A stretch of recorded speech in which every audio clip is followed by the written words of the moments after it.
A young couple was driving to Las Vegas to get married. On the way, the girl nervously confessed, "I need to tell you something. The reason we haven't been intimate yet is because I'm very flat-chested. If you want to call off the wedding, I'll understand." The guy thought for a moment, then smiled. "That doesn't matter. Love and marriage are about more than that." Relieved, they kept driving.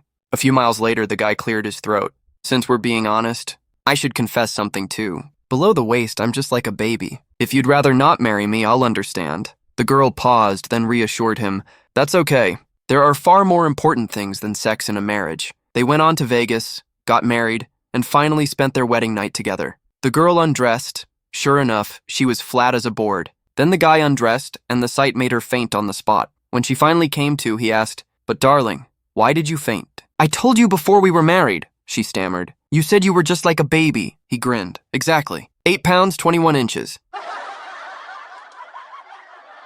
Harold walked into a small-town drugstore in Tennessee and asked if he could speak to a male pharmacist. The woman behind the counter replied, "I'm afraid you can't. My sister and I own this place together, and we're the only pharmacists here. But if you'd like, I can help you." Harold shifted uncomfortably. "Well, it's something I'd feel a lot better discussing with a man." She smiled. "Sir, I assure you I'm a professional. Whatever the issue, you can trust I'll treat it with complete discretion." Reluctantly, Harold agreed. "All right, here goes. It's embarrassing, but I keep getting erections that last more than 4 hours. It's been happening every day, and it's causing me a lot of problems. I was wondering what you might be able to give me for it." The pharmacist raised her eyebrows. "One moment. I need to consult my sister." A few minutes later, she returned with a smile. "Okay, we discussed it at length, and this is the best offer we can make. 1/3 ownership of the pharmacy, the company pickup truck, a king-size bed, and $3,000 a month in expenses."